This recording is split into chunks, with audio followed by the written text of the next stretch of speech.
Everyone, welcome to my YouTube channel. इस video में आज चैप्टर 4 कवर करने वाले variables in C programming. First 3 chapters में हमने किया था introduction, basic syntax and third is data type and now variables in C programming. Video को स्टार्ट करने से पहले अगर आपने चैनल सब्सक्राइब नहीं किया तो फटाफट से चैनल को सब्सक्राइब कर दें एंड बेल नोटिफिकेशन को भी प्रेस कर दें, जिससे आप एक भी नोटिफिकेशन को मिस ना कर पाए। स्टार्ट करते हैं आज का chapter. A variable is nothing but a name given to a storage area.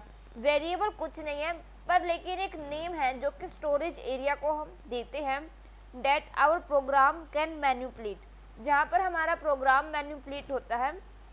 Each variable in C has specific type. हर एक वेरिएबल जो होते हैं सी के अंदर उसके एक स्पेसिफिक टाइप होते हैं, विच determine the size of the variable memory, जो कि डिटरमाइन करेंगे उस वेरिएबल मेमोरी का साइज क्या है। The range of value date can be stored with in that memory. Range क्या है उस वैल्यू की जो कि उस मेमोरी के अंदर स्टोर होगी। The set of operations that can be applies to the variable, जो सेट होंगे ऑपरेशंस के अप्लाई किए जाएंगे उस वेरिएबल्स पर। The name of the variable can be composed of letters, digit and the underscore. जो नेम है वेरिएबल, जो नेम है किसी भी वेरिएबल का, वो कैसे हो सकता है, या तो लेटर हो सकता है, डिजिट हो सकता है, या फिर अंडरस्कोर में भी लिख सकते हैं। आप समझ सकते होंगे ये सब चीज़, अंडरस्कोर कैरेक्टर्स ये सब। It must begin with either a letter और एन अंडरस्कोर, या तो ये लेटर से स्टार्ट होगा या फिर कोई अंडरस्कोर से। Upper and lower case letter are distinct. Upper and lower case letter जो है वो डिस्टिंक्ट होंगे because C is case sensitive. C क्या है हमारा, केस सेंसिटिव है। इन शॉर्ट अगर ओवरऑल टर्म अगर देखा जाए क्या है, a variable is a name of memory location. जो वेरिएबल क्या है, नेम है एक मेमोरी लोकेशन का। It is use to store data. जो इसको किस लिए यूज किया जाता है, डाटा को स्टोर करने के लिए। Its value can be change, इसकी वैल्यू जो है वो चेंज भी हो सकती है। And it can be reuse many time, और इसको रीयूज भी कर सकते हैं काफ़ी बार। It is a way to represent memory location. ये एक ऐसा वे है जिससे हम मेमोरी की लोकेशन को रिप्रेजेंट करते हैं। किस किस के थ्रू, सिंबल के through. So that it can B easily identified, जिससे हम इजली आइडेंटिफाई कर सकते हैं। जैसा कि आप लोगों को पता है, अब हम किसी भी चीज़ को पढ़ते हैं, उसके अंदर अगर हमें कोई स्पेसिफिक सिंबल दिया हो तो हम उस चीज़ को ईजिली आइडेंटिफाई कर सकते हैं। वैसे ही सी प्रोग्रामिंग में है मेमोरी की केस, इसके केस में कि एक स्पेसिफिक सिंबल दिया होगा हमें मेमोरी लोकेशन को रिप्रेजेंट करने के लिए, जिससे हम इजिली आइडेंटिफाई कर सकते हैं। Rules for defining variables. अब वेरिएबल्स को डिफाइन करने के लिए रूल्स क्या क्या हैं। A variable can have alphabets, digits and underscore. जो वेरिएबल्स हैं उसके पास अल्फ़ाबेट्स होने चाहिए, डिजिट्स या फिर अंडरस्कोर, इनमें से कुछ भी हो सकता है।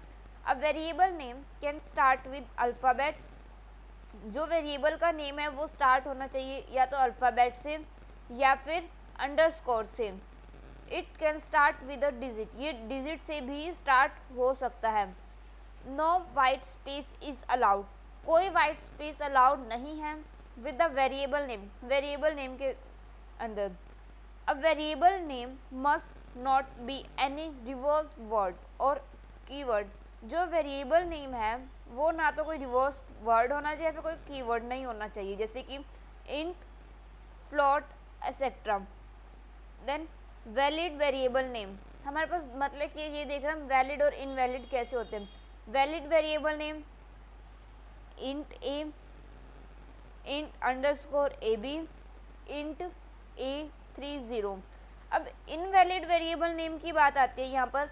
इंट 2, इंट ए लिखा, फिर हमने बीच में स्पेस भी दिया, फिर बी लिखा, इंट लॉन्ग, ये हमारे क्या है, invalid variables. Then type of variables in C. हमारे पास टोटल 5 टाइप के वेरिएबल्स हैं सी में। First is local variable, a variable that is declare inside the function और अ ब्लॉक। वो वेरिएबल जो कि डिक्लेयर किए जाएंगे फंक्शन के अंदर और या फिर किसी ब्लॉक में, उसको हम बोलेंगे local variable. It must be declared at the start of the block. ये ब्लॉक के स्टार्टिंग में डिक्लेयर किए जाएंगे। एग्जाम्पल है जैसे इसका void function then curly braces int x is equal to 20। x is equal to 20 जो है ये, इसके बीच में कोई स्पेस नहीं होना चाहिए। देन लोकल वेरिएबल, ये हम एक ऐसे कमेंट मतलब कि मल्टीपल लाइन लिखने के लिए करते हैं इसको। Then global variable, a variable that is declare outside the function और अ ब्लॉक।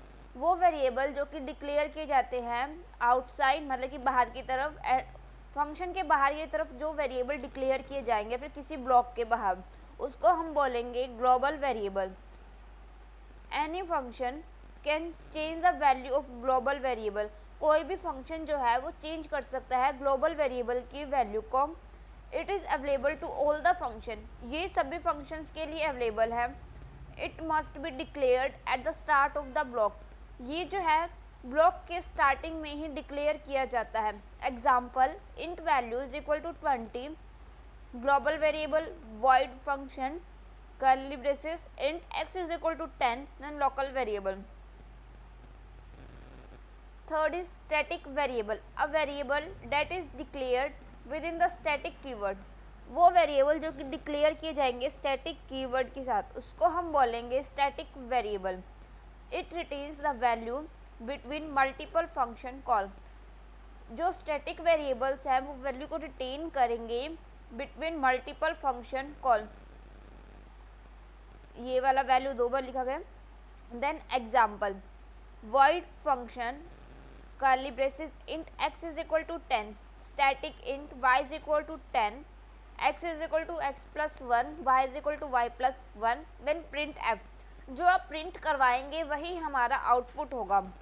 और ये भी ध्यान रखने की बात है कि जो हम कोई भी सिंटेक्स लिख रहे हैं उसमें जो फर्स्ट वर्ड जो होगा वो स्मॉल लेटर में होना चाहिए। Automatic variable, all variable in C that are declared inside the block. सभी के सभी वेरिएबल्स जो होते हैं सी में वो डिक्लेयर किए जाएंगे ब्लॉक के अंदर। Are automatic variable by default, वो default by default automatic variables हो जाएंगे। We can explicitly declare an automatic variable using auto keyword. Example void main int x is equal to 10, ये आप देख सकते हैं ये एग्जाम्पल, और आप इसको प्रिंट करवा कर भी देख सकते हैं क्या इसका आउटपुट आएगा। ये आप इसके लिए कंपाइलर आप टर्बो C++ भी यूज़ कर सकते हैं, देव C++ भी यूज़ कर सकते हैं। Then external variable, we can share a variable in multiple C source file. हम जो है वेरिएबल को शेयर कर सकते हैं मल्टीपल सी सोर्स फाइल में by using an external variable, external variables को यूज़ करके। To declare an external variable you need to use extern keyword. किसी भी एक्सटर्नल वेरिएबल को डिक्लेयर करने के लिए हम लोगों को एक्सटर्न कीवर्ड की नीड होती है। Example extern int x is equal to 10 semicolon external variable also global variable. आज की वीडियो में इतना ही। अगर आपको कुछ नहीं समझ में आया हो आप कमेंट करके मुझसे पूछ सकते हैं। ये चैप्टर ख़त्म होता है अभी सी प्रोग्रामिंग का कंप्लीट कोर्स। बाकी अगर आपने मेरी जो लास्ट वीडियोज़ है नहीं देखी है उससे इस वीडियो से पहले वो वीडियो ज़रूर देखें, नहीं तो आपको इसमें कुछ नहीं समझ में आएगा। और आपको उसका लिंक डिस्क्रिप्शन में भी मिल जाएगा एंड आई टैब में मिल जाएगा।